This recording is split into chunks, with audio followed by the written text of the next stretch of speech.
Oh, hello, you lovelies. Welcome to the Strange and Deadly Show. This is a podcast dedicated to the Section 3 list, a selection of films related to Britain's video nasties.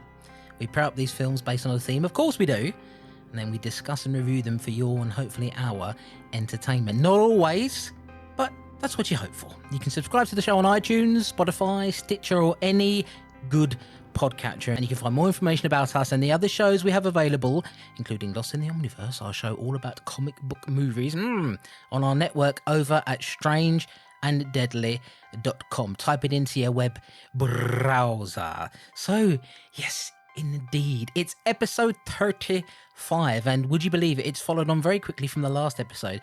We're getting better at it, or I am anyway. I can't blame Tom for this one. He's consistent, I'm not. My name is Christopher Clayton. You, of course, know me, the annoying one of the duo. Yes, I'm back once again to ramble at you for just a brief moment, and then, of course, I introduce the one that everybody likes. But look, here I am. There he is. We'll introduce him in a second. How the devil are you? Thank you very much for the kind response to the last episode. It was interesting to come back to our horror show with two films that had nothing to do with horror whatsoever. Of course, we talked about the old crisps of Jimmy Bain and Shogun Assassin, and we enjoyed those, especially Shogun Assassin. That's a bit of a special one for me, and Tom liked it as well, which got me rock hard and ready for the day, or the night as it turned out. I laid in bed after we recorded that episode and I was just steaming, all thanks to Tom and his words. But we'll speak to him in a moment. Probably not about that because it's a different episode, isn't it? We're back now with an episode that's definitely more horror-centric, and I'm pleased for that. We'll tell you about the film in just a moment, but come on. Let's bring him in now, my good friend, Mr. Tom Elliott. Hello, sir. Chris, it's good to be back and talking about, last week, let's face it wasn't a barrel of laughs, was it? No. We had a little laugh, but, old Jimmy Blacksmith, unfortunately, poor Jimmy had a bit of a rough ride and it didn't make for much fun. But I wanted a bit of splatter. I wanted some low-budget goodness, and I think we might have found our movies for that this time. Very possibly. And, we kind of picked these at random, really. The films all leading up to the final episode of this podcast is sort of, is potluck. I think I've only seen one of the other films in this collection. So, we didn't really know what we were going to get into. I think it was Dan Budnick from the Made for TV Mayhem podcast. He he spoke to us on our little DM group that we have, PM group, private message group on Twitter, and he was saying that these are some pretty weird films and he didn't know how we were going to feel about them. And Tom, why don't you tell us about those films? Give us an overview, and then I suppose we can see if he was right. Well, when I put this list together and I put these pairs together, I would give them a title, witches, demons, whatever. And on this one, I put aliens, and I think I got that wrong because one of these isn't actually an alien.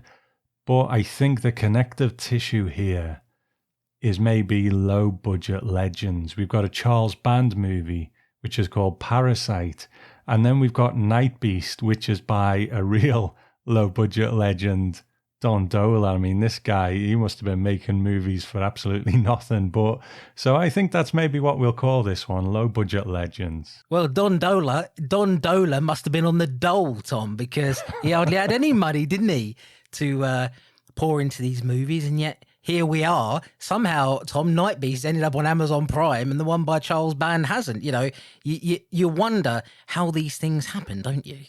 You do. But Full Moon have got their own Amazon channel, haven't they? So maybe it's on there. I don't know because I haven't got it. But tell me this, Chris, do you have much of a history with, not necessarily Don Dohler, I think he's a whole nother level of low budget there, but Charles Band and Full Moon, that kind of stuff. What's your history with that?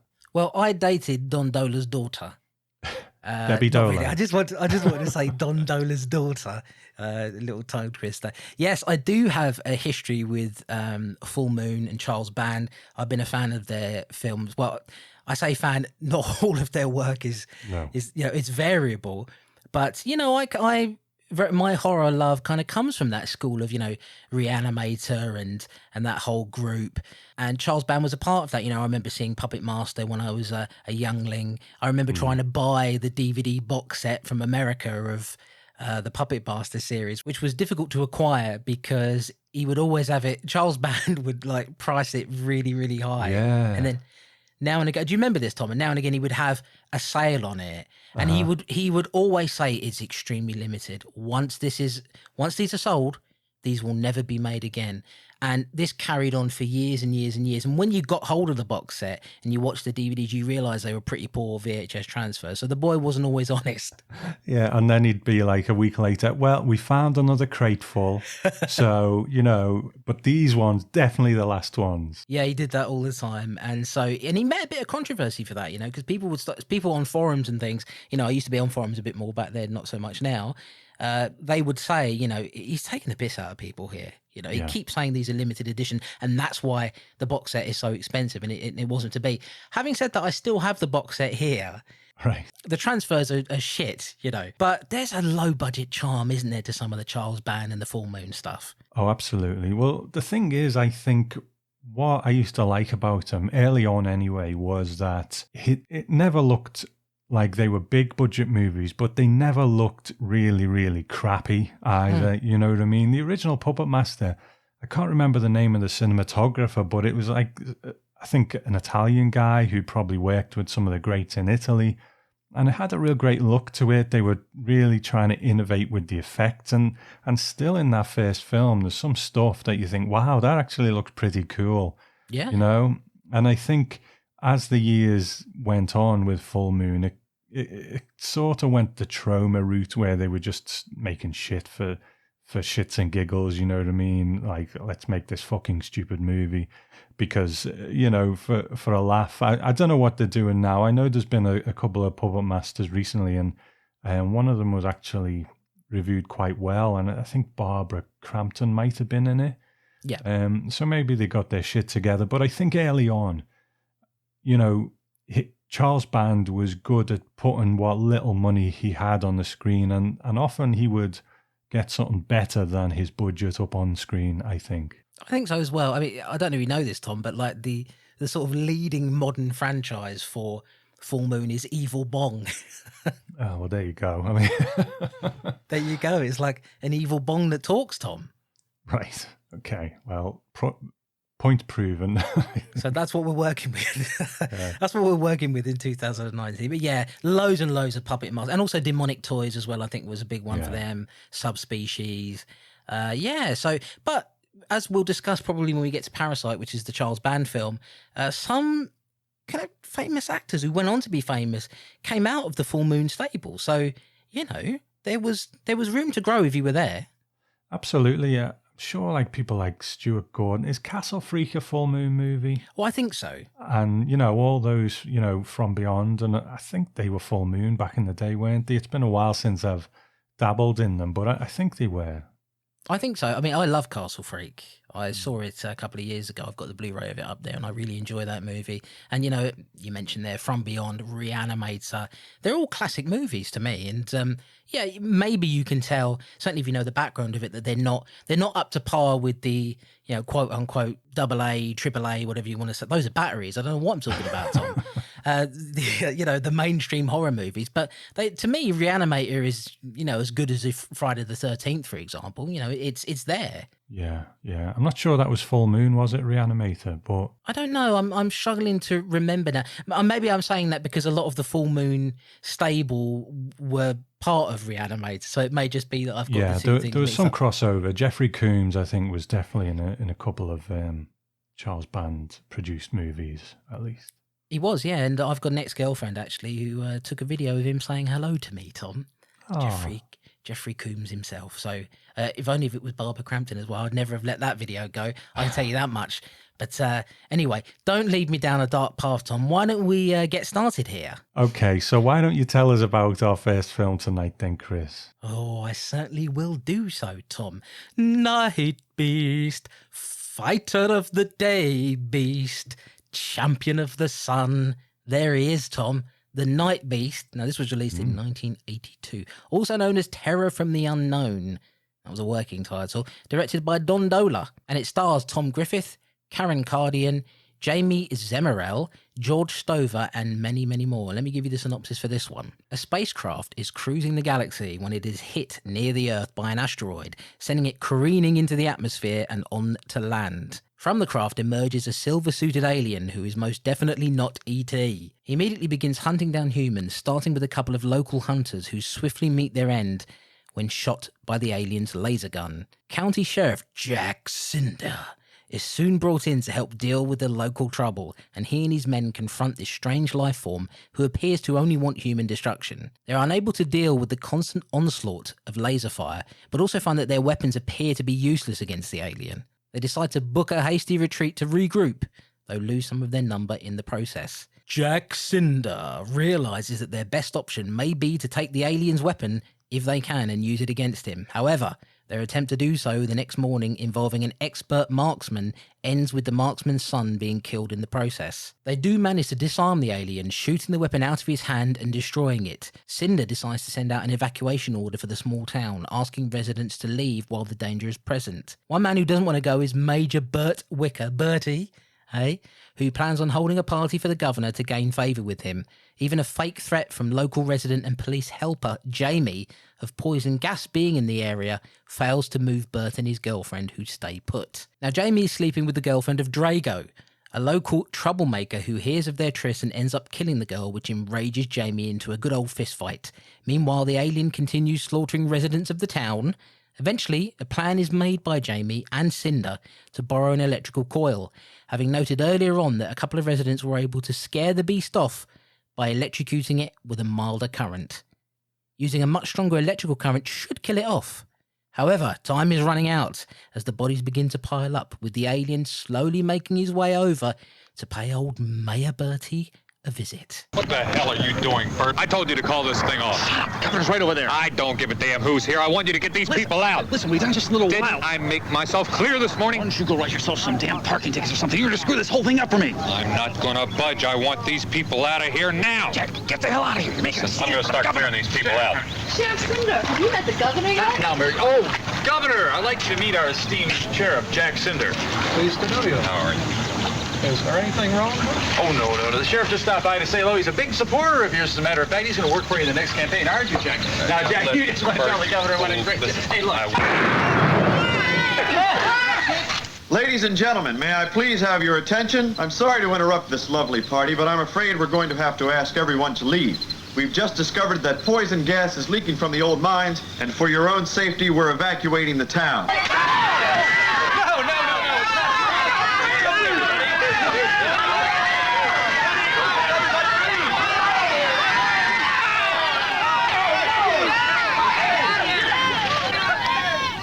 So that's why the streets were deserted. You lied to me, you son of a bitch. You knew about this all along. So, Tom, Nightbeast, there he is, with his bloody silver suit on, looking like the love child of Alvin Stardust and Susie Quattro. There he is. What you thinking about Nightbeast, Tom? Give us an overview. Well, I mean, normally I would go with an overview. We sort of do the Strange and Deadly show a bit backwards, really. We say, yeah, this is my conclusion about this film, and then we sort of go into the nitty-gritty about it. But it's too late to change that. But I'm going to go with this one a little bit differently, because when you and I met, we first started talking, we both used to do various things. I reviewed DVDs for a website. You were doing your Gore Boy show, and we both used to get screener discs, didn't we? Yeah. And I think we might have mentioned this on the show before, and a lot of them were just diabolical. We were so happy to be getting free DVDs, but we wasted half our life watching this shit. You know, it was just... and a lot of modern low-budget horror is this horrible stuff filmed on these really cheap digital cameras where... You know, the more shots you do, the more you have to edit it, the more you have to move the camera around, the longer it takes. So they'll just leave the camera sitting there on a scene for about 5 minutes with no actual movement in it. So you start watching something like Nightbeast and you realize that old Donnie Dohler, he doesn't mind moving his camera around at all. He will edit his movies. He will set up different shots. He stages his action, and no doubt about it, it's cheap. But for this first 10 or 15 minutes, man, this thing really moves, you know? Yeah. There's action. The beast comes down. He's biting people. There's lasers going everywhere. You know, this is some pretty cool stuff. And, you know, I thought we are in for a treat here. This is going to be a real bit of low budget fun. And for the first 15 minutes, it really cooked, and I was really into it. So, you know, we'll get onto the rest of the film in a bit, but what were your first impressions? Well, you know, I do have a real admiration for this kind of movie because, you know, man, they're trying. You know, they're trying. They haven't got much money. They're stringing together what they can with what little they have. And, you know, it's funny, Tom, you were talking about, you know, we used to get the screeners in. There was a whole bunch of them. There was about 10 movies that came in from a company called Brain Damage. Yeah. And they were so horrible that I purposely took myself off all the screener lists because I was like, I don't want this stuff going in my house anymore. You know, I'd like to curate my viewing habits a little bit more. You know, they kind of put me off. And I remember thinking even then, I'm not a filmmaker, but if I managed to cobble together, you know, $5,000, $10,000, I think I even said to you at the time, why wouldn't you try to make the best movie that you possibly could with what few resources you've got? Yeah. And a lot of those movies, in my opinion, didn't do that. Now, at least with Nightbeast, I mean, yeah, it's cheap. You know, your old alien boy there, he doesn't look great, I don't think. I mean, he's pretty much, it's a man wearing a mask, really. There's no emotion, there's no movement on the face of the alien at all. But, man, it's an ambitious 10, 15 minutes at the beginning there, isn't it? You know, they're trying to put this together to give you some visual effects. You know, they're not great or anything. I mean, in the opening shot of the alien coming down and flying towards the Earth and then the asteroid hits his craft, it's cheap, but... Matt, you know, you've got to admire that, haven't you? The invention of it. We'll get to the rest of the film in a moment. The opening of it, what I was quite pleased by as well. I was like, oh, this is going to be some cheap, nasty fun. This is going to be a little bit, you know, you can tell that it's held together with paper mache a little. It's a paper mache thing. It's held together a little bit with sellotape, but... I'm enjoying it. So, yeah, the opening scenes of it certainly are quite enjoyable. The laser guy, I mean, he has got a bit of a disco outfit on, Tom. How are you feeling about the disco outfit?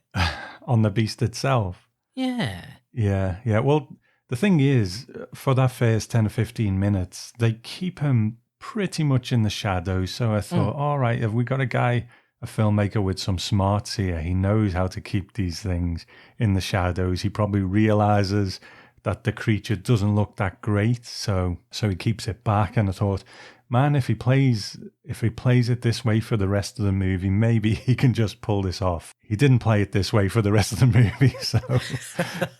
I mean, yeah, this is the thing, like the way you're building it up there, I'm very curious to what you think once we get past that initial 15-minute chunk. I mean, the thing is, I don't think... You know, now listen, let me put this into context, right? Because I've got to bring up the movie Alien, directed by Ridley Scott. And please understand, I know the difference between them in terms of the budget and the talent and all the rest of it involved.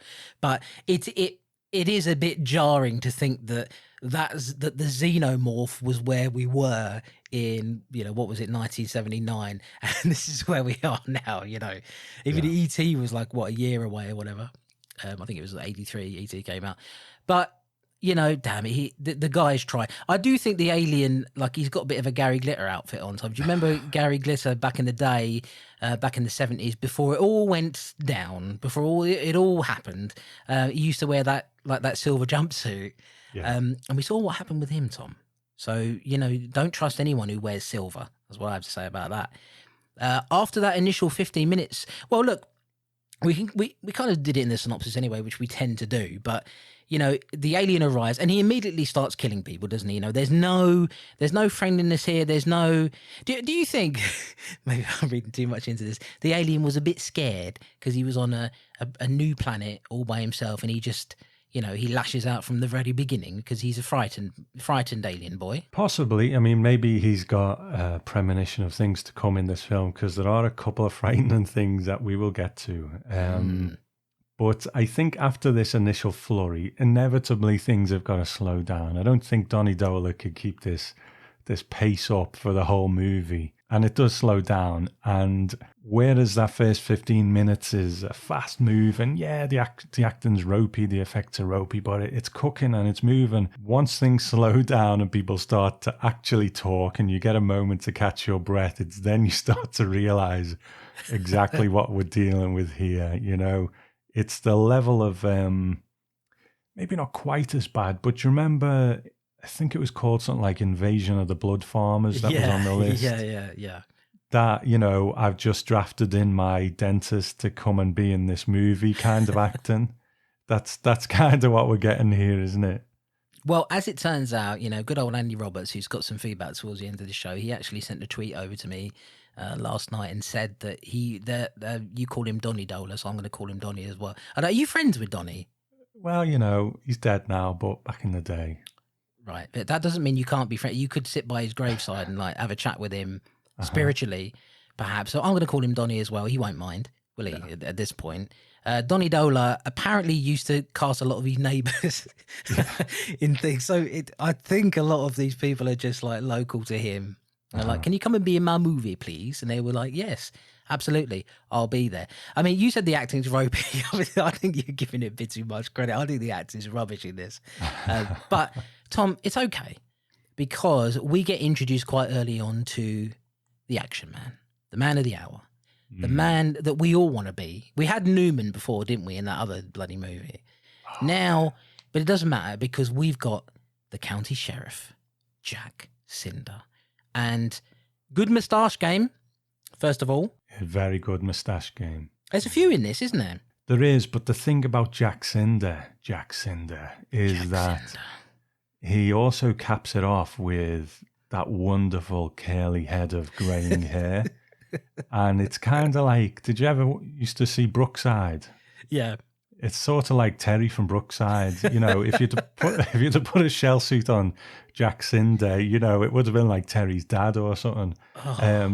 Americans won't get that, but there used to be a soap opera set in Liverpool. And Jack Cinder, if he had a Scouse accent, a Liverpool accent, and a shell suit on, he would blend right in, you know? Can you imagine him coming in and being like, "Hey, come on, La," and all that, all the rest of it. I don't know that much about Liverpudlian accents. So I wouldn't even attempt it because it'd be insulting to everybody, especially you. But yeah, But Jack, the problem I have with Jack Cinder, Tom, and I do have a problem with him. He's not very engaging, is he? No. You know, I would like to see him teamed up with Newman from Aftermath. It was called Aftermath, wasn't it? You know, that would be a pairing for the ages. But you're right. Look, the acting not good in this at all. Like it really is not good in this. But. And it starts to slow down, like you say. And once these things slow down, you then begin to see how it's all held together, you know, with a bit of sticky tape. And, you know, we get the scenes there because once they disarm the alien after that scene, you know, he's got nothing to shoot at them with anymore. You know, it's funny because the ray gun blasts, they're sort of like super low budget stormtrooper assault blaster rifle blasts. Interesting Star Wars link, by the way, folks. We'll come back to that a bit later. You'll be surprised, possibly. It slows right down, doesn't it, when they're getting to the evacuation of the residents? It does, and then you start to get all these little subplots going on. You start to meet other people in the town. You know, in one house there's a party going on. In another house we've got Drago and his girlfriend who Jamie was seeing. So all these subplots are starting to kick into place, and it's like you say, once it slows down, those cracks start to show. Now, there's this scene where, and I'm not laughing at the violence of it, but Drago's girlfriend gets a bit of a slap from Drago. I know what you're going to say. Go on. And, you know, her top gets torn. Next minute, she's naked, etc., etc. Now, Drago leaves. And then Jamie and the sheriff turn up, and Jamie goes in and has a chat to his girlfriend. And she obviously tells him, Drago's just been here and he's just battered me. So he leaves her there, gets back into the car with the sheriff and says, Drago's just been here. He's just given her, you know, he's just battered her.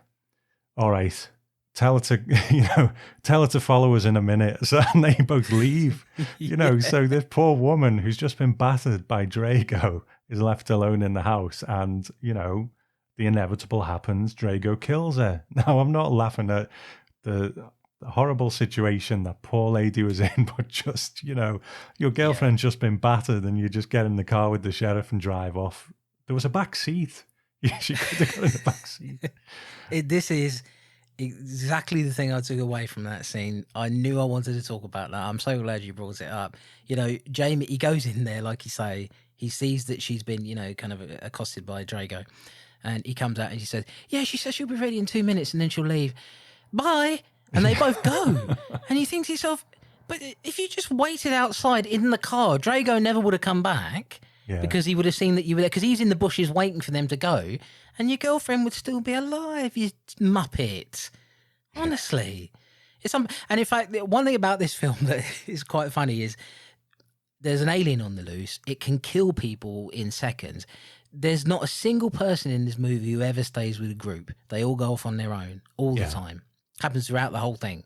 That people have to go off on their own. Well, all right, but you stay within the perimeter.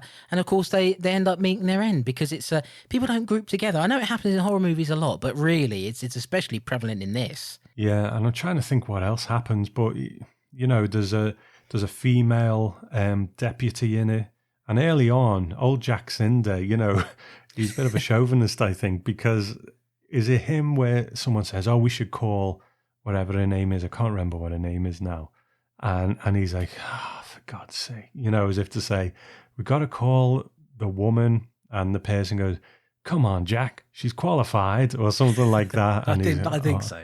All right, then let's give her a call. So it's terrible. It's terrible. But them being in it together maybe leads to the most memorable scene in the movie. And I think you probably know what I'm talking about, don't you?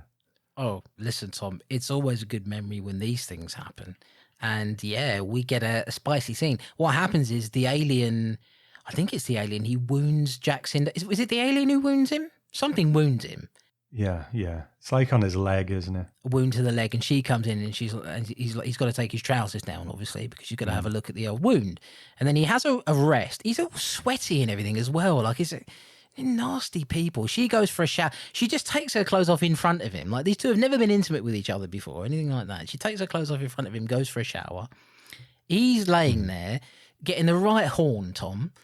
Right, laying there, wondering what's going to happen here. There's an alien on the loose.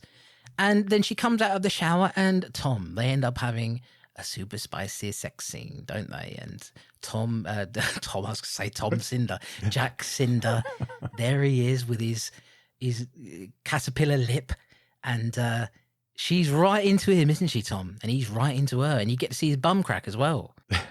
The thing about this scene is, he's like, "I need to go to hospital," and she's like, "No, we'll go to my house instead." He's lying on the bed. And you can tell she's getting a bit, saucy.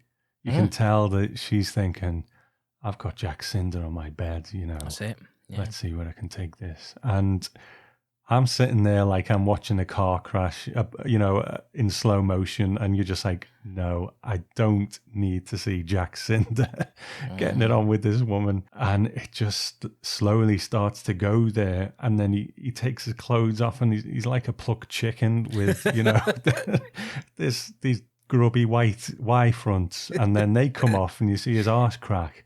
Yep. And then when they're kissing, he's got this... we all love a bit of moustache work, but his moustache just sort of envelops her head. It's like it's just the worst thing I've ever seen. And there's something about this woman, this actress, I can't tell what age she is. Sometimes you look at her and she looks about 50, and then you'll see her in another scene and she looks about 25. And I just don't understand it. She might be like a changeling or something, Tom, where she's not quite human. That is possible. But you don't see Jack Cinder's cock. Thank goodness. So you've got to be grateful for that. Do you reckon like his bell end's got like a moustache over the front of it? That is possible, isn't it? It's possible, but I don't think Jack would be one for the grooming downstairs. He probably had, had an afro to rival the one on his head. Well, it was the age for it, Tom. You didn't need to chop down the old jungle at that period. Although, no, this is the 80s. So I think in the 70s, they were quite hairy in the 70s. And then I think, I'm just saying, I'm guessing this, obviously, not seeing any pornography, wouldn't know. I'm led to believe that in the 90s was when they really started shaving everything down, Tom. Right, That's what I'm led to believe. But so that is the least erotic scene, I think, that I've seen in quite a long time. Jack Cinder, listen, let's not get this twisted. Jack Cinder is a tough guy, and he's the hero of the movie, but you don't want to see him getting off, do you? Yeah, but it just goes to show you don't need muscles to be tough. You don't need it. Apparently that works great in my favour, Tom, because you know how you've got I'm not trying to make like a beefcake joke or anything. I'm tired of those. You know how you've got a bit of a six pack going on there. I've got what's known as the hanging one pack, and I'm quite happy with it. I'm cultivating it to be what it is. Anyway, less about me, more about Jack Cinder. So they do make love, Tom, and this lady of variable age. I mean, does her age matter? Did that prevent you from having your wank? No, I still managed it. You still had it? I stuck with it. But it was just strange, really, because I'm not saying she was an unattractive woman, but it's just 1 minute you look at her and she's looks like she's 25. The next minute, she looks like she's 50. But compared to Jack Cinder, she was, Miss World, to be honest. But, hey, listen, Jack Cinder's a lucky guy. Why do people always make love when there's... I mean, is it that thing of we're going to die, so it's possible that we're going to die, so why don't we get it done here and now? Yeah, I think so. I think so. I think so as well. So I just want to go back to one point quickly, Tom, before we sort of get to the ending of this. And you mentioned that this film kind of reminds you of something like Invasion of the Blood Farmers. Yeah. Now, based on the quality of the acting and some of the things that happen and some of the effects, this movie actually, it made me chuckle a few times. It reminded me of one of my favourite comedy shows, a super underrated comedy show that only ran for one brief series of 6 episodes. And you've probably seen it, Tom, I would imagine you have. Garth Marenghi's Dark Place. Have you seen that? It really reminds me of that. Now, Garth Marenghi's Dark Place is a parody of sort of old horror TV shows and movies and things like that. And it's so brilliantly well done. Never took off really in the UK because I think they showed it on Channel 4 about 12:30 at night. Yeah. And never really found its audience, found a cult audience on DVD later. But so much of this reminds me of that. But this is real. That's the difference, That's a parody by brilliant comedians. Now that I've said that, do you sort of see any of that in there, or is it just me? No, you're right. It's a shame we never got a season 2 of Dark Place where Garth Marenghi goes to the States and makes a movie, and it was something like this because, absolutely, those pauses at the beginning of scenes and all those little moments that Dark Place did so well. It's all here. Yeah, and the stilted dialogue and the fact that, Jack Cinder is rarely ever emotional. There's no range there really. But we move towards the end. We have got the... because this, so much of this movie is very serious, Tom. But we've got the comic relief in there. Old Mayor Bert, he's there with his young girlfriend, and he's there because she keeps calling him Bertie as a nickname. He's like, "Don't call me Birdie," and that's meant to be like a bit of comic relief, isn't it? in this thing. And unfortunately, they get killed off because they've chosen not to move. To leave the town. And we come up towards an ending here. I mean, was there anything else you wanted to say before we go there? No, apart from that fabulous drunken acting of theirs, that was great, really good. Yeah. But no, carry on, man. Yeah, well, Drago's still on the scene, isn't he? Yeah. Well, I found it quite funny because I get the impression they're meant to kind of imply that Drago's like this young troublemaker and the James Dean kind of 45 years old or something. It don't really make sense. But he comes back and causes a bunch of trouble there. He tries to I think he tried to... Did he try to rape that lady, the female police officer? It seemed like he was... He tried to kill her at least, didn't he? Yeah. And then, but he ends up getting shot by old Jamie there, who's kind of like the hunky hero. Other than Jack Cinder, don't have a go at me for saying that Jack Cinder's not the hero. He is, but there's also another one there as well. So yeah, everybody's dying, and you've got this core group. You've got this older woman and I think it's her husband. They were the ones who initially tried to electrocute the alien and found that it scared the alien off. You've got Jamie there. You've got Jack Cinder, and you've got the female police officer who we should have written her name down, Tom. It's not fair. This is 2019. You can't leave the lady's name out. But we do apologise. It was a misstep in research there. I'm the one who writes the notes. I'll take the blame for it. Come at me, Twitter. What you got? Shouldn't be saying that either, should I? But No. this ending essentially involves the plan of getting an electrical coil. They're quite easy to find, Tom. I don't know about you. Just go down the road, you'll find an electrical coil there. Yeah, it's sort of like Jaws 2 or something, isn't it? Where they electrocute the shark. So we have this big plan that's created at the end here to kill this bloody thing off.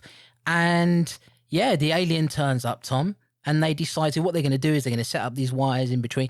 Various people go off on their own to be killed off because for some reason that's the thing. They're waiting for this alien to come and people decide to go off on their own. Drago, of course, is shot and killed by Jamie.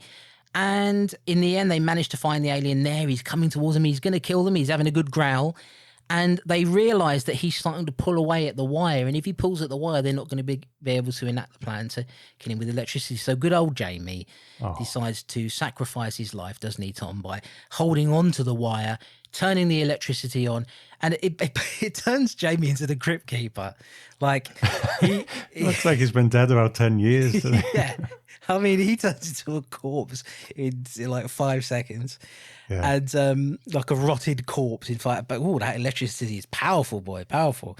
And they kill him. The alien explodes, doesn't he? He does. And, thank goodness. But, yeah, what a ride. I think, it picked up at the end. It got a bit pacier again, which was good. And I think by this point we've settled into who everyone is and what level we're at here. So, strong ending, I thought. I think it's perfectly decent. Yeah, I mean it's we've been through a lot. We've had a lot of experiences. We've seen Jack Cinder's arse crack. Yeah. So that's going to scare you off more than the alien. You ask me. But we stuck with it, and at the end of it, the alien explodes, and then they all kind of look up into the sky, and the credits roll. And you think to yourself, or I know I certainly did, well, you know what? Good on you. Good on you for giving it a damn good go, Donnie, for putting together what you could with what little you had. So I suppose, really, we should wind it up with a kind of summary of what we thought of it in general. I'll let you go first, Tom, because I think you're slightly more positive than me. Okay. With this kind of film, it's all about whether it hits that spot of being so bad it's good, Is it silly enough? Is it pacey enough that it is kind of fun anyway, but is it silly enough that it's funny as well? And I think sometimes it gets there, sometimes it gets there, but there are long stretches where it's just a bit tedious, people standing around talking and in scenes that don't really seem to matter. And, obviously these are bad actors, so I can't really come down on them that hard for that. But, it's almost there. It's almost at that level of being one of those culty. And I think for some people it is, considering the releases that it's had, which you'll talk about in a sec. But it's almost there for me. I'm not saying I'm not sure I could actually watch it again. I'm not going to expose myself to Jack Cinder's arse crack again. No. So, but it's just not quite funny enough and silly enough and ridiculous enough for it to be one of those real, let's get pissed and watch this movies. But it almost is. And I had fun with it just for the one time, I think. Yeah, I mean, I'm not actually too far away from where you are with it. Now, when I look at films that I consider to be, so bad it's good, I look at films like Pieces, for example, which is that crazy sort of giallo slasher hybrid that came out back in the 80s. And there's always something happening in Pieces that's weird. And because of that, I find it more palatable, more interesting to go back to it. Whereas something like this, while it has its moments, it does, it stays around a little too long. It lingers on things that for me are not too interesting. But, you can't be mad at this. No. He's trying his best, Toddy. He's trying his best to put this together. Everybody in this is giving it their all, which isn't that much, but it's something. So, I'm fine with it. You raised the question there of whether you would watch it again. I don't think I would, really. This isn't one where I would want a copy of it, I don't think. There are certain films you see where you think, yes, this is terrible, but I would love to watch that again. I feel like I could get entertainment value out of it. This, not so much. I mean, if I was going to watch it, I would upload it to my computer, do a re-edit where I'd take that love scene out. Just chop that right and just out. watch that on its own, you mean? Yeah. Well, actually, my re-edit would be the first 15 minutes and then the end. I just cut out all the bits in the middle. Maybe put a montage of that guy saying, "Don't call me Birdie." Probably have him in there as well. But, it's perfectly, it's terrible. It is bad.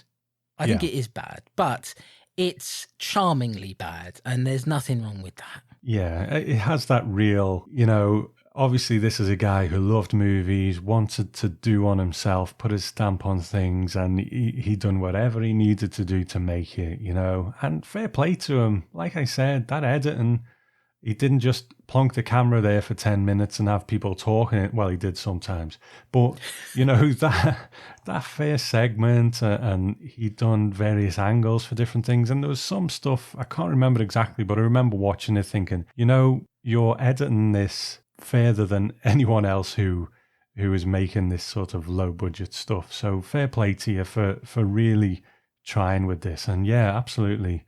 Much respect to Don Dohler. So I'm sure there are people out there who love this and it might already be sitting on their shelf, but how would they get hold of this one if they wanted to? Obviously there's Amazon Prime in the UK, but what else? Yeah, well, as you say, easily accessible via Amazon Prime. Vinegar Syndrome. Now, good old Vinegar Syndrome, they have a tendency to release a lot of, B movies. They released actually the great Blu-ray release of Christmas Evil, which I think is one of our favourites on this list. Yeah, we really enjoyed that. They released a Blu-ray DVD combo pack that is region-free. It contains a smattering of extras, including an audio commentary with director Don Dohler and the actor George Stover.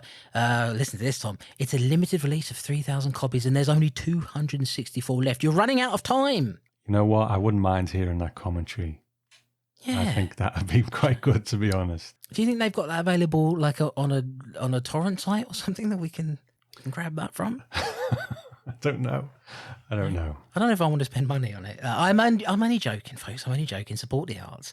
But yeah, only 264 of those left. So if you're going to get one, because they're running out and they're running out quick. So that's how you can get Nightbeast, Tom. And that's that, really. Nightbeast. Oh, and Tom, I forgot about the link back to the Star Wars thing. Well, goodness gracious me.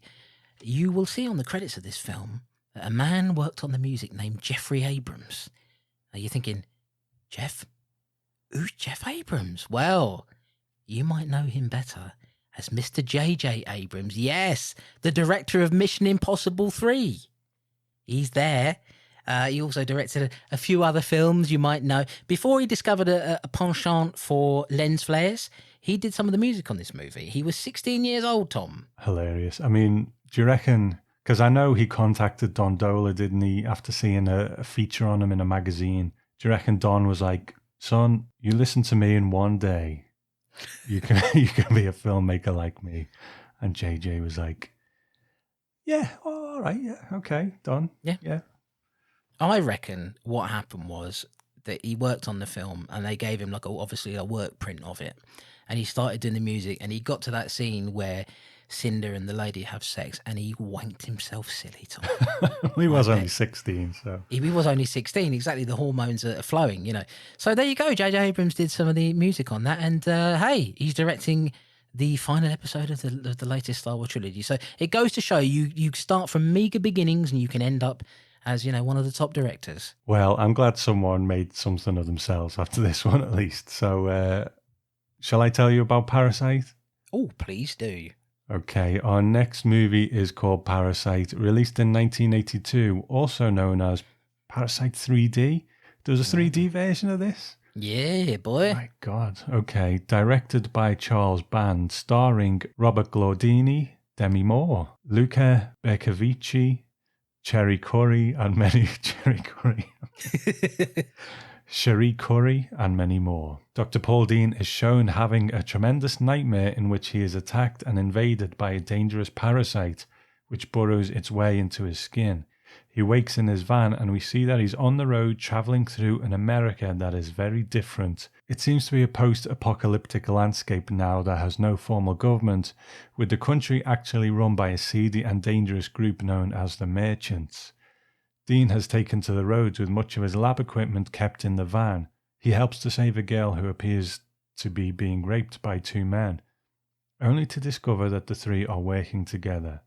An old man finds Dean and tells him that they're known as sickies and makes him a cup of coffee, but then notices that Dean is exhibiting signs of sickness and discomfort. And he has some soup later on as well. Yeah. Dean's nightmare was in fact mostly real. He has a parasite inside him and does not have long to live. Oh boy, what are we doing with our lives? Dean eventually ends up in a diner run by a friendly chap named Collins who makes him some soup, and there's the soup, for the clearly tired man. However, Dean's dinner is shortly interrupted by a gang of roustabouts led by Rickus. Great name. I know. Yeah. Rickus. They mess with Dean, who decides to exit before things turn rough. Meanwhile, a young lemon grower, because in a post-apocalyptic America, they always need lemons, I do. Right. Okay, a young lemon grower named Patricia arrives to drop some of the fruit off to Collins and is also accosted by Rickus and his gang. They later try to mess with her again, but Collins intervenes and helps scare them off. Dean holds up in a nearby hotel and sets out his lab equipment. However, while going back to his van to retrieve some more supplies, he is again bothered by Rickus and company, who decide that he has valuables they can use. They are also curious about a strange metallic flask, though he warns them not to open it. They kidnap him to their local hangout and then proceed to open the flask. From it emerges a deadly parasite, which attaches itself to one of the gang members. Dean is later saved by Patricia, who helps to nurse him back to health. He tells her of his story. He was tasked by the Merchants to create this dangerous parasite in order to control human beings. Realizing the extent of his evil, he decided to take the other parasite away to a far location, so that he could study it to find a cure, not only for the world, but for himself. However, hot on his heels is the evil merchant Wolf, who wants the parasite back, no matter the cost. Can you believe it? I gave up New York for this place. Where are you from? You're Los Angeles.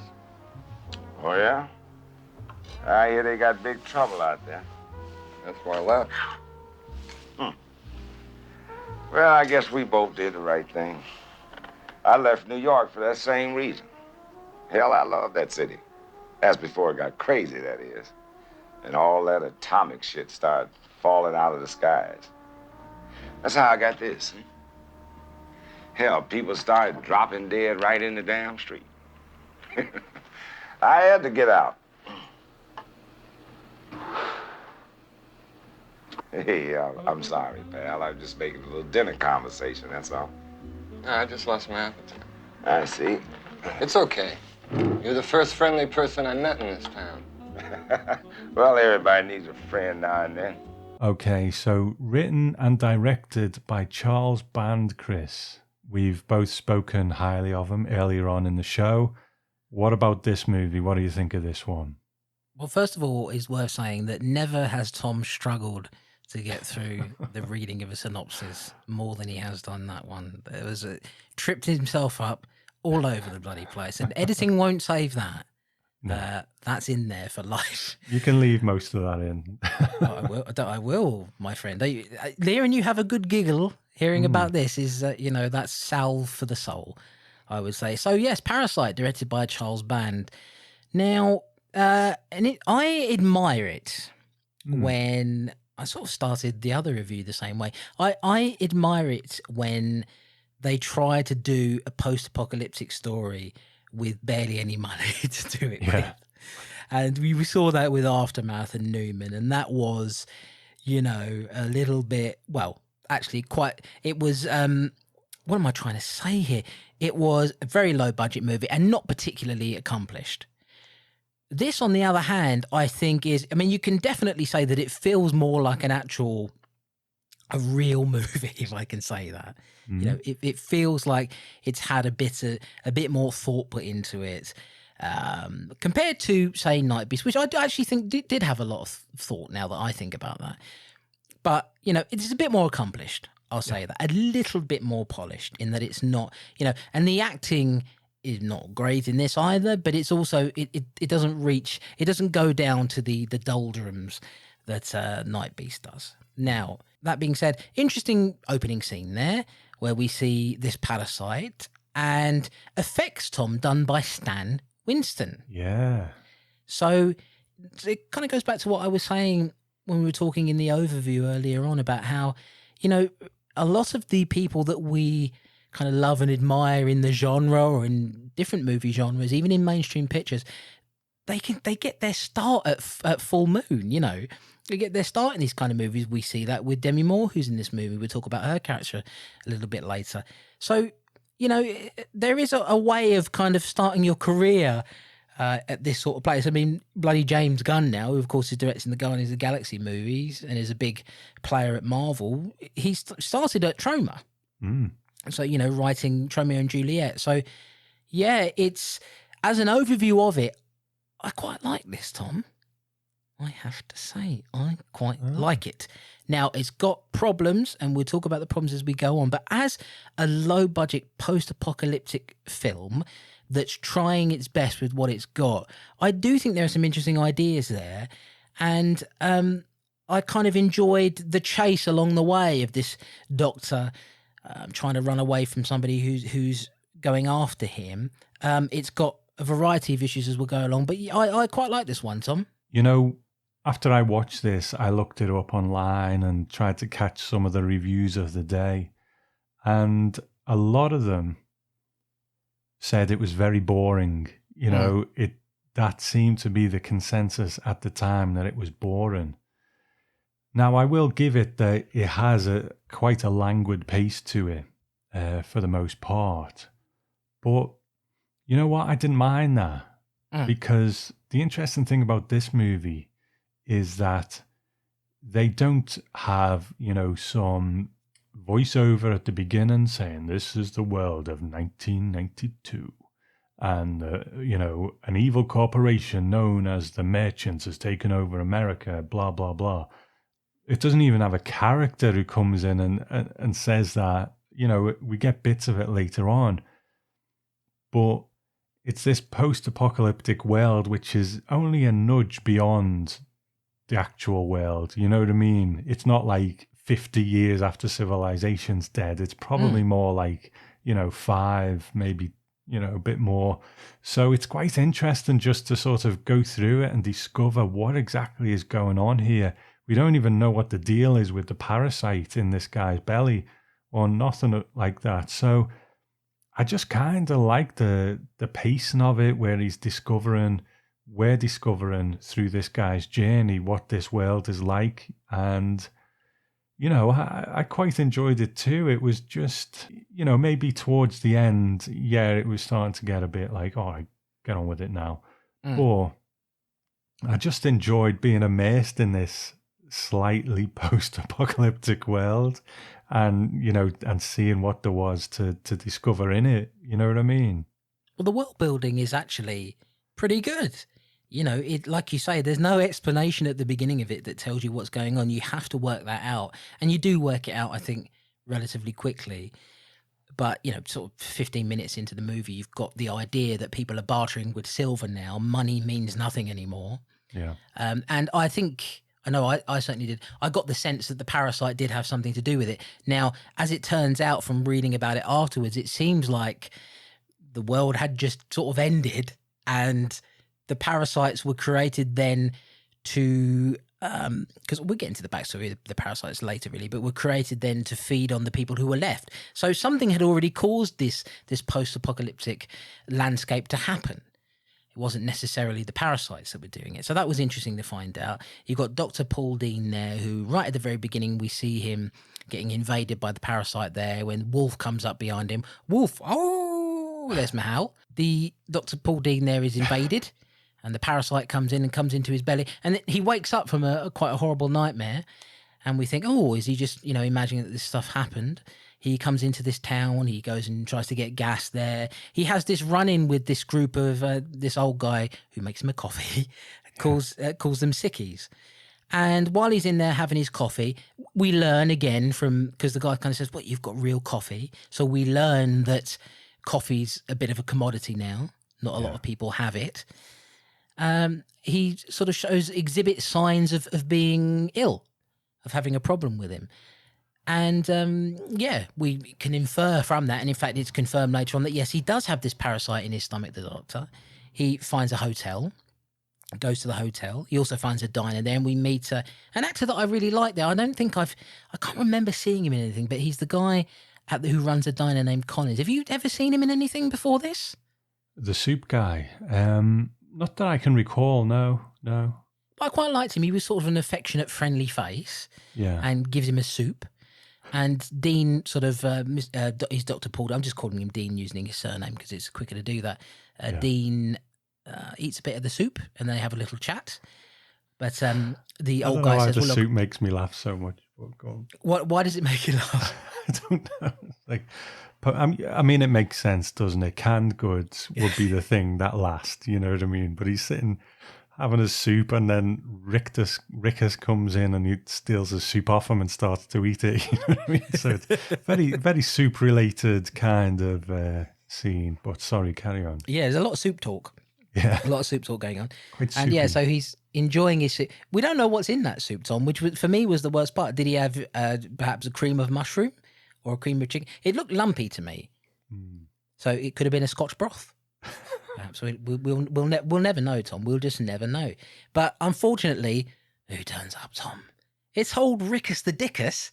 He comes in, and he's got his bunch of roustabouts. One of the ladies there, played by Cherry Curry, who of course is famous for being in what, Tom?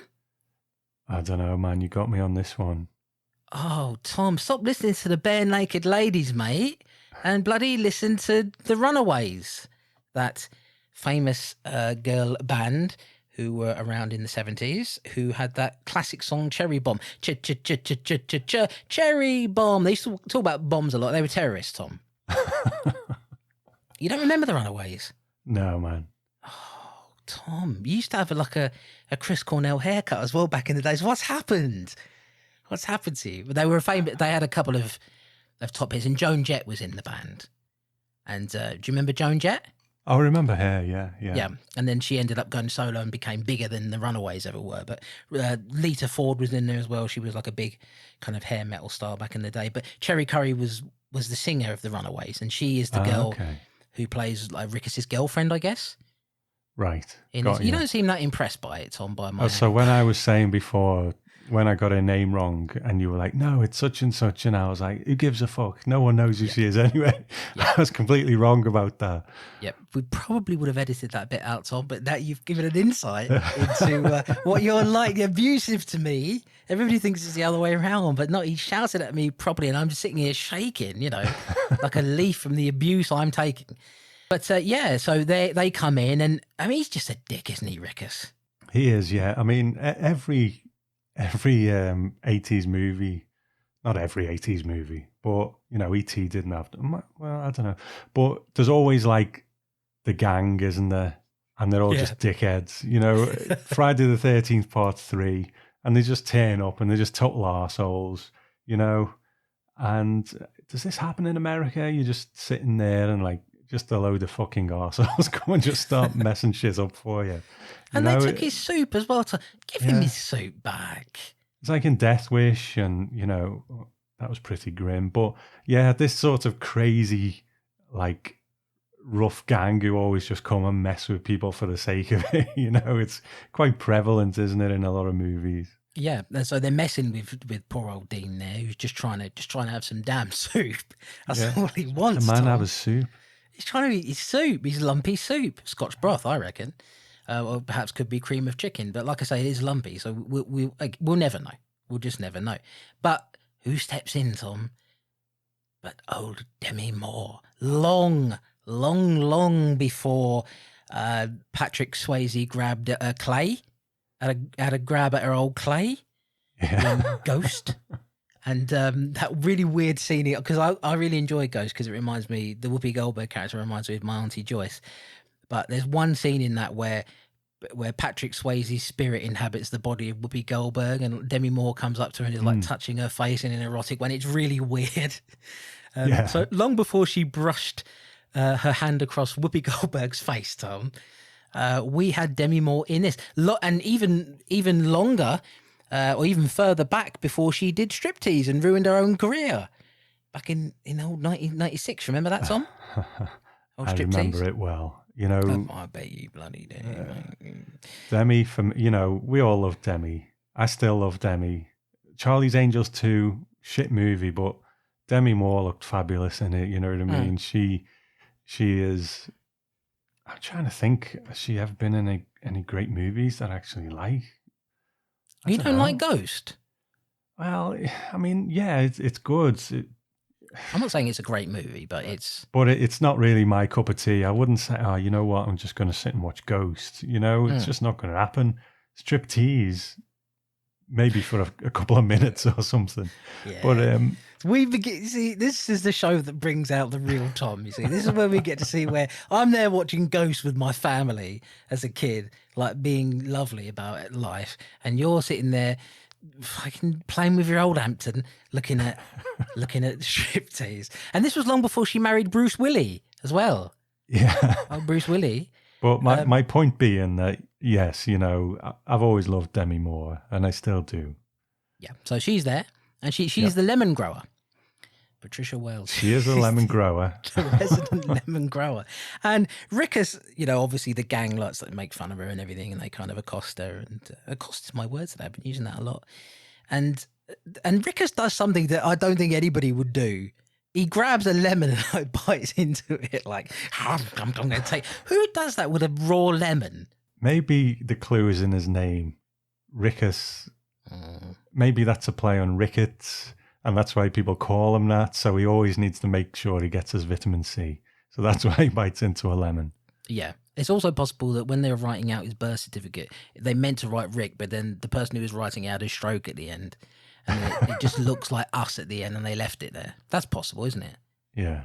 Yeah. That is possible. So she comes in, and of course the gang later on outside, they kind of, you know, they mess around with her, and old Collins comes in, the nice diner guy. The owner of the diner, and threatens them with like a sawn-off shotgun, I think it was, or a shotgun. And yeah, Rickus is just a right old dick, and Cherry Curry's not helping anything. There we were in the 70s, me as well, well, in spirit, because I wasn't born till 1983, but there we were, supporting you when you did bloody Cherry Bomb, and now you're hanging around with Rickus. Honestly, it's just disgraceful. This whole affair. You take over, Tom, for a bit, because I'm just mad about it. Okay, well, I'll let you cool off for a minute, but have some soup. Curry. But All right. I'm trying to think where to go next with it, because it does kind of meander along now you come to talk about it a bit. Yeah. You know, it just sort of plods along. But let's talk about the Parasite, because the thing is, old Rickus, Dean has like some equipment, and they seem to really focus on this flask that he has. Like, what the hell's in that flask? You know, like that would probably be the thing I would focus on least. I mean, how great's it going to be? You know what I mean? Maybe some booze or something, I don't know. But then in a pub, you can just steal off the dude. So they really focus on it. Like, we've got to get that flask. And they end up getting it. And the Parasite comes out, doesn't it? And, you know, I think if I have a criticism, a bit more Parasite action would have been good, because, I mean, this is Stan Winston back in the day, and he was, you know, he's a legend for a reason. And the Parasite looked pretty good, didn't it? And there's some pretty decent effects in this. So what do you think of the old Parasite? It's some pretty decent gore in this. I mean, the parasitic element of the Parasite, say that very quickly, the parasitic element of the parasite reminds me a bit of the work of Cronenberg. There's a little bit of a Cronenberg vibe to this, I think. Now, it lacks the intellect and intelligence of a Cronenberg movie, but there are things about this that reminds me of something like Scanners, you know? Yeah. Or it's got that sort of feel to it, and I think the parasite aids that. Yes, I would have liked more parasite action. I'd like to have seen that thing really darting around and like take it out. I'd have liked to have seen it take out the whole gang, to be honest with you. Yeah. Because definitely. they were a bit irritating, aren't they? Really, bloody Rickus. Well, Rickus has got a bit of backstory to him, which is weird, you know, that they had so much backstory to, because did he used to be a merchant or he worked for the merchants or something? I can't remember now. I think it's implied that he and the gang were like slaves to the merchant. So that is when they begin to plant the seed for actually this gang perhaps not being as bad as they've appeared. They're just perhaps a bit lost in life and they don't know what to do. This is all they know how to do, really, is to be troublemakers. Yeah. But in actual fact, they were under, because this guy Wolf comes in and he's after Dr. Dean. He wants to get the parasite back so they can carry on using it. And Dr. Dean, as we find out through his chats with Demi Moore's character, the lemon grower, he doesn't eat a lemon, by the way, Tom. Very disrespectful. Stay in somebody's house. Don't eat the fruit of choice. I just like the way every time you mention Demi Moore, you mention that she was a lemon grower. It's an odd choice. It really is an odd choice, you know. It is strange. And it is strange when she comes in and says, oh, you know, I've got your weekly supply of lemons here. Thank God, because we almost ran out. Exactly. But I tell you what, Tom, it does play into something, because later on Wolf comes into the diner and he has a glass of lemonade. So it does, you know. Well, and what you don't actually see is that when he plonks down his can of soup, there's a little side of lemon there on the side, but you don't actually see it. But, you know, it's a big thing in this time. Maybe his specialty is lemon soup. Eh? Maybe we've just solved it. Maybe that's what it is. These are all possibilities. Have at them as you will, folks, but we've got to get on with this. And yeah, so he explains to Demi, he explains to Patricia, the lemon grower, that he was working for the merchants. The merchants basically have taken over from the government, and they wanted him to create this parasite to take over the human beings that are left on the planet, I guess. And he said, no, I'm not going to do that. So he's gone on the run with the parasite. He wants to study it. And from that, he's going to synthesize some sort of information from it that will help them to find a cure, kill the parasite off, and save humanity, I guess. So that is what it's all coming to. Now, what happens is when they kidnap Dr. Dean, the gang, the parasite, of course, comes off and attaches to one of the gang members and sort of eats his body, really, doesn't it? And it seems to kind of suck the life out of them. Like it turns them, do you know what I mean? Like it kind of turns them into a corpse almost and sucks the life out of them. And once it's got all the goodness out of it, the juice, the lemon juice out of them, it moves on to the next person, doesn't it? Oh. Yeah, it does. It does, doesn't it, Tom? And the person it moves on to is Cherry Curry. And I'll tell you what, after how she made me so mad, Tom, I'm bloody glad for it. I'm glad for it. But yeah, and that's, I guess, Rickus's girlfriend in this. It attaches itself to her leg, and they have to go to the hotel and try and help her. So at this point, Rickus, there's a change, isn't there, in what happens with the character arc of Rickus? Yeah, I can't believe we're talking about the character arc of Rickus. But yeah, you know, he's probably got the biggest arc in the bloody movie, to be honest. He has. Yeah. But I'll tell you what, I mean, let's just talk about the actors for a sec, because the main guy, Dean, he's an odd looking cookie, isn't he? You know? Yeah. And he's this sort of haunted dude who just occasionally does this big, massive grin, you know? It just spreads across his face. But I thought he was pretty good, you know? He's been on the road for a while. He's been trying to keep this thing in check. So I was cool with that. I was a bit disappointed with Demi, the lemon grower, because she didn't really have that much to do, did she? No. She was just friend to Dean, and that was about it. I mean, she was a friendly face to him and was an ally. I have to say, Tom, going back to the guy who played Dr. Paul Dean, I slightly disagree with you in that I don't think he's bad. I just don't think he's very interesting as an actor. You know, he remind again, I draw those comparisons to Scanners. He reminds me of the lead guy in Scanners. You know, where I just think there are better actors around him and he's kind of a bit of a dullard, but perfectly fine in the role. As you say, Demi Moore doesn't get to do very much. She's growing her lemons there. That's her purpose. There's nothing else to be done, really. But at least she believes the Doctor, and she's there as a kind of aid to him. What about the other actors, Tom? You were going to mention. Well, there's only really, I mean, Soup Guy, he's cool. The old lady at the hotel, she's kind of fun. Coffee Dude, he's all right. And then there's just really Rickus, isn't there? And you know, the rest of the gang, who knows? They're just these sort of generic gang member actors. But yeah, you know, when you compare it to Nightbeast, they're all fucking Oscar worthy. But you know, for this level of movie, they're fine. Yeah, I mean, I have to say, Tom, you mentioned this at the very beginning that some people found it to be quite slow. I do think it lacks a bit of pace in places, but I have to say at the same time, I did enjoy the flow of it. You know, I enjoyed where the story was going. I liked the idea of this guy running away from essentially from a foul government who were trying to capture him, and I think that part of it works really well. And like I said, apart from, you know, the Rickus situation where Rickus ends up becoming a hero essentially because Wolf turns up, he's after Dr. Dean. He turns up and I think he's about to kill Collins, the soup guy, as Tom calls him, and he saves Collins's life, but ends up being killed by Wolf. Now, Wolf is a pretty mean dude. And Rickus actually had a chance to kill Wolf, didn't he? A little bit earlier in the movie where he like beats him up, but leaves him alive for some reason. I don't know why he left him alive, but he did. And of course, he comes in and ends up killing Rickus.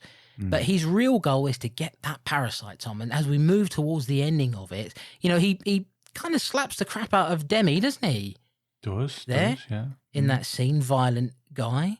And Dr. Dean is working on trying to find a cure. And he manages to rescue her and then tells her, well, I found a method of how we can do this, how we can kill the parasite. We use high-frequency sound waves. And they don't show how he came to that. Yeah, it just come out of nowhere, didn't it? But, hey, you know, we haven't got much time to work with, not much money. I guess you can kind of forgive it that, can't you? Yeah. So then they come back to the hotel. And there's actually a pretty cool little gore scene there where the lady who runs the hotel, a parasite drops down onto her face. Yeah. And comes bursting out of it, Tom. It's a pretty cool gore effect. You know, Stan Winston in you know, doing great work there. Yeah, like I say, I wish we had more of them, that's all. I think because I didn't mind the pacing for the first half. I think in the second they were starting to get a little bit, you know, like, come on, get on with it. And I think if they'd have ramped it up with a bit more parasite action, you know, just have that thing tearing people apart. But I understand it was practical effect. It's a low budget movie. They probably really had to limit the use of the parasite, so I can understand it.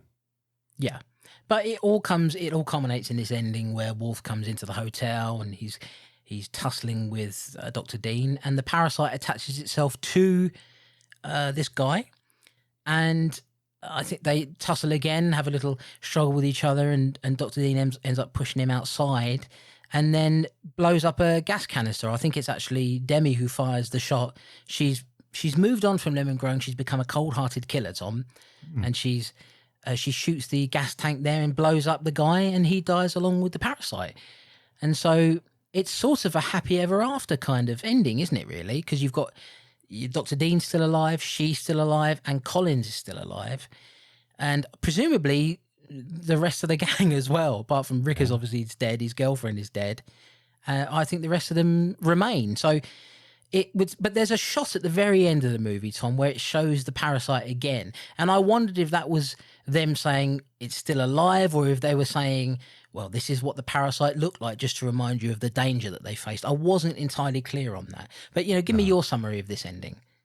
I've nothing more to say, to be honest. You know, I think you're absolutely right. I don't know which one it meant. I like to think that maybe they all sat round and had a nice can of soup afterwards, and maybe a lemon each. And happily ever after.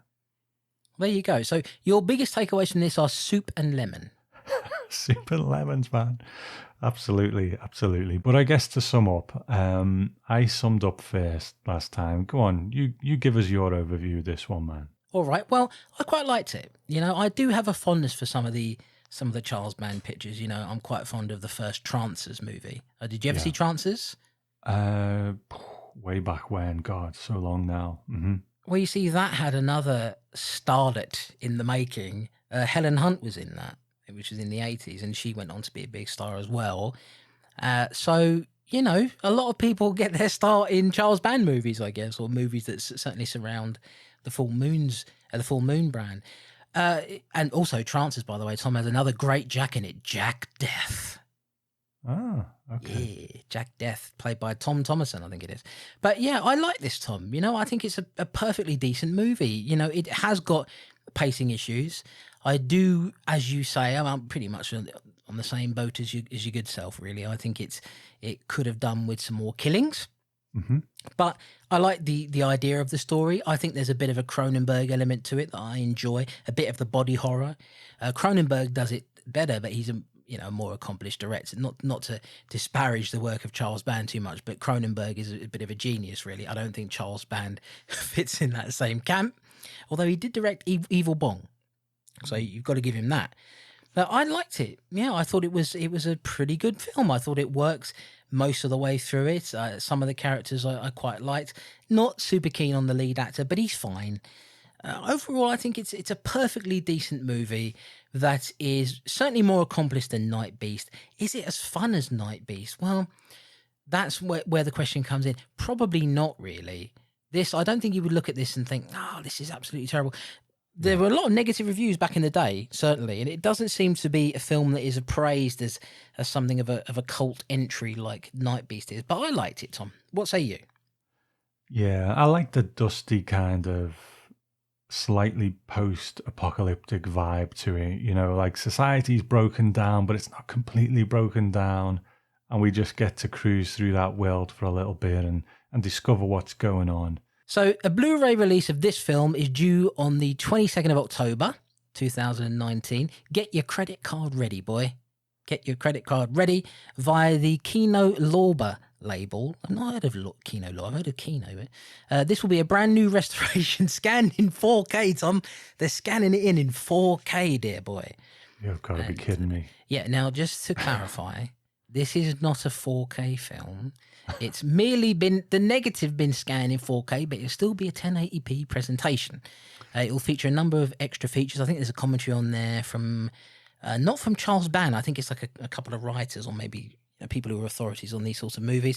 But you get two different cuts of the movies on there. You get 2D and 3D presentations of the film because indeed, when you watch the film, you will notice that the parasites jump out at people. And apparently that was meant to be a 3D effect. Oh, okay. So there you go. Saying all this positive stuff, Tom, it will be locked to Region A, which means that if you live in Europe or the UK, you are fucked, buddy. You cannot play this unless you get yourself a multi-region Blu-ray player. Charles Band got his bloody middle finger up at you saying, look, you Brits, fuck you, buddy. And to Charles Band, I say back, oh, why don't you just make it region free? Maybe 88 will pick it up or something like that. You never know, mate. You could see that happening, eh? Yeah. But in a world when we haven't even got a 4K of the Beyond, we're getting a 4K of fucking Parasite. And I know it's not a 4K release, but it's a 4K scan, etc., etc. But, you know, hey, if you're a big Parasite fan, I'm happy for you. So with that being said, Tom, it's time to hear what the listeners thought of this. And we've got two listeners in particular, regulars, of course, of the Strange and Deadly Show. You know them well. They both have podcasts of themselves, or podcasts themselves, not podcasts of themselves, although they are on it. So the first statement I said was true. The first piece of feedback you're going to hear here is from Andrew Roberts, and then the second will be from Gore Blimey. Andrew, of course, did the Nasty Pasty podcast, and Gore Blimey, now and again, once or twice a year, releases an episode of the Trilogy of Terror. So let's begin with feedback from Mr. Andy Roberts.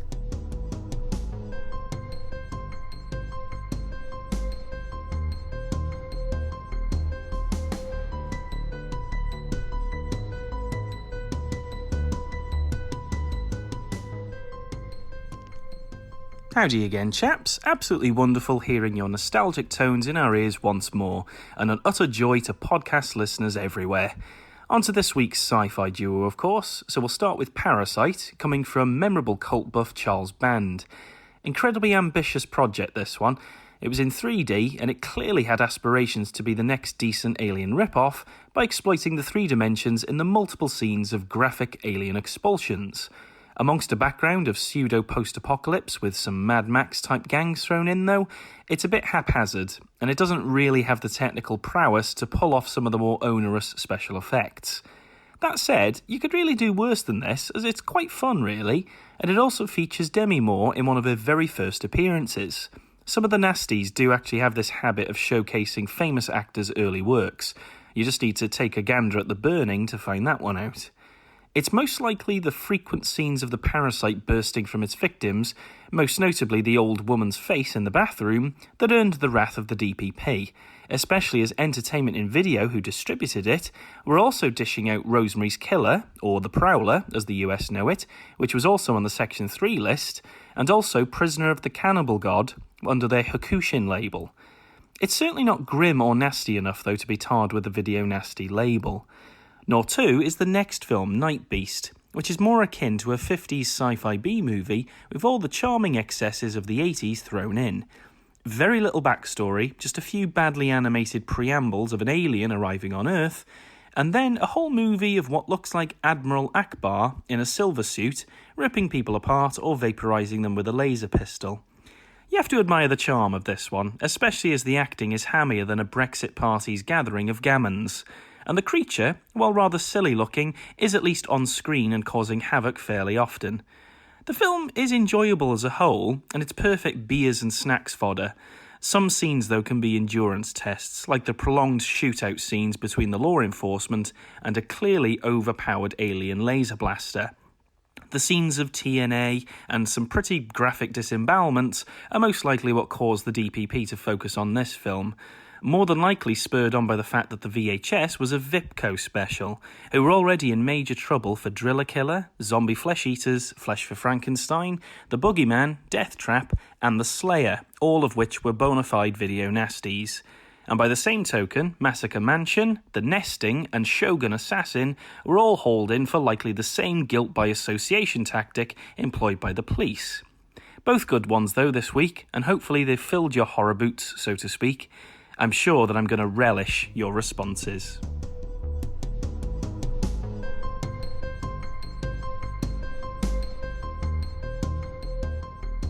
Hi, it's Gorblimey here.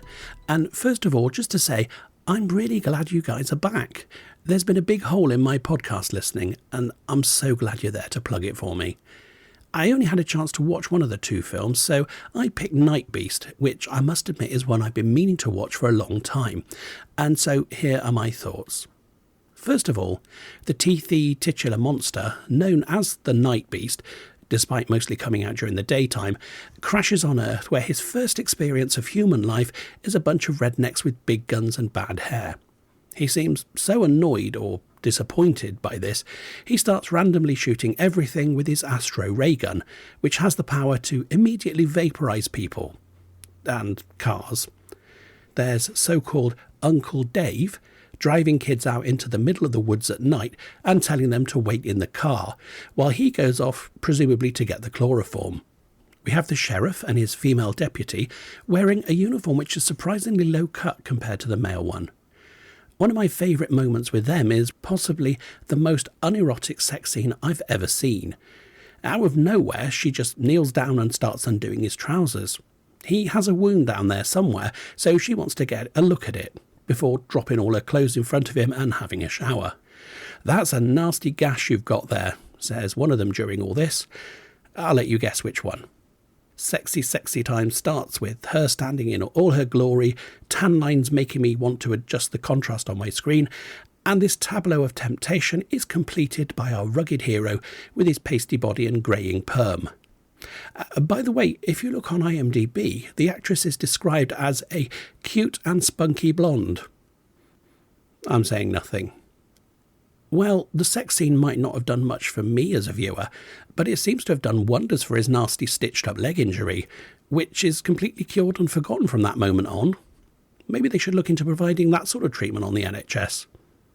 Other memorable characters include the mayor, with his hair that looks like it was modelled on a Lego character, He represents the wealthy, glamorous side of life and has a secretary who wears a swimsuit all day and who likes to sunbathe on a strip of rubbly weed-infested wasteland next to the house. The alien itself, we learn, feeds on human bodies. We also learn it's a bit of a fussy eater, looking at the number of them it leaves lying around and all those it wastes by just vaporising them with a laser gun. As we build towards the dramatic, electrically charged climax of the film, see what I did there? The survivors take the 2-horned power box thing out of the car. "Give us a hand, Steve," one of them says. And I thought, there's probably still that rubber one lying around that fell off a victim earlier. The female cop decides to change from her inappropriately ripped blouse into something low-cut and very revealing. And even the alien monster seems to have had a costume change into a metallic disco jumpsuit. The gore effects, some of them are not bad at all. The pyrotechnics are real explosions, and when they burn the spaceship, you can tell it's proper size. You can't really scale down fire. It's mainly the post-production effects that are a bit early Star Trek, but come on, they do add to the charm. This movie has a lot of flaws, but it's really entertaining and fun to watch, and I wasn't bored once. Whatever it lacks in budget and acting skills, I think it makes up for in energy and enthusiasm. I read a review somewhere that compared it to something Ed Wood might have done. I don't think that's necessarily an insult. Ed Wood was all about the joy of telling stories and entertaining people and trying not to let a lack of budget get in the way. And that enthusiasm comes across in films like this. I don't know about you guys, and I can't wait to hear what you think, but for me, I love Nightbeast.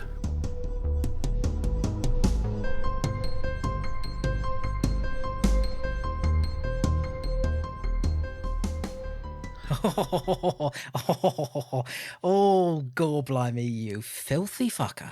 I would love to fill your hole, or whatever he said, there on the green, green grass of home. He's Welsh, Tom. And that's why Tom Jones Welsh as well. That's the link there. Oh, thank you very much, Andy and Mr. Gorblimey, for your feedback. Is very much appreciated. I like the way Andy said the old woman's face. It reminds me of that old hymn, the old rugged cross, but he said it's the old woman's face. That's what I thought of it. What say you? No, you know, a nice positive episode of the Strange and Deadly show. Everyone was kind of amused by these two. So yeah, that, you know, not bad at all. Not bad at all. Are you going to fill Gorblimey's hole? Maybe with a lemon. Okay, the best thing for it. Or a tin of soup. Me. I don't know. I used to think that a carrot was appropriate, but lemon seems better, doesn't it? Yeah. Stretches everything out more. So thanks very much for the feedback, everybody. Now, we're only accepting audio feedback from this point forward, so we're not reading feedback anymore. So if you'd like to get some feedback over to us about one of the films that we're discussing, or perhaps even both of them, you can do so by sending an MP3 file to feedback@strangeanddeadly.com, and please try not to make it any longer than 4 minutes if you can, because obviously it's going to take up a lot of time on the can't speak English anymore. It's going to take up a lot of time on the show, so please try and keep it concise if you can, but we would very much love to hear from you. Don't send any written feedback in though, only audio feedback for the time being. So that's it, guys. That's going to be the end of the show. But of course, we're on a bit of a run now. We're going to get these episodes to you as quickly as we can. What are we covering on the next episode, Tom? Episode 36. Okay, well, this one is titled Killer Kids, and it's 2 movies. One, it's always fucking 2 movies, but It's 2 movies.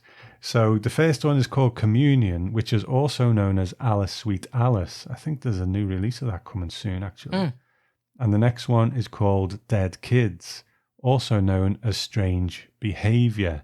So yeah, Killer Kids in the next Strange and Deadly show. And if you are going to get your thoughts in, we had quite a fast turnaround this time, about a week. So maybe try and do it sooner rather than later. I don't think we'll get it out in a week next time round with my schedule coming up over the next week or so. But it's not going to be much longer. So if you do have a chance to watch them and get some thoughts in, then please do.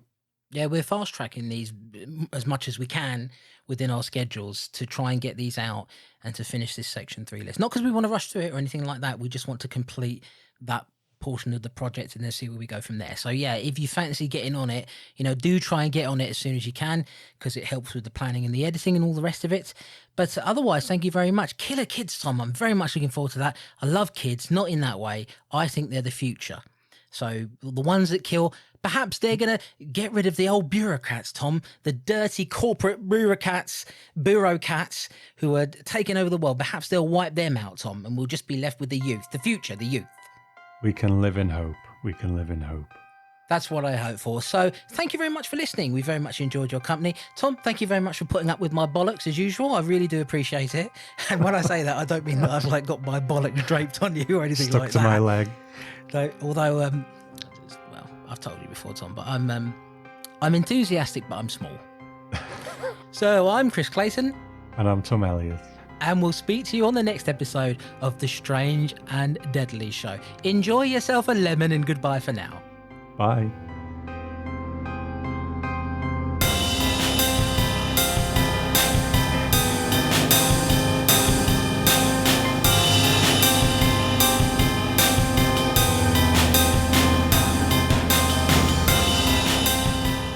You've been listening to The Strange and Deadly Show. Music by Danny Davis, artwork by Darking One, and presented by Chris Clayton and Tom Elliott. To listen to the back catalogue or to check out other shows on the network, please visit strangeanddeadly.com.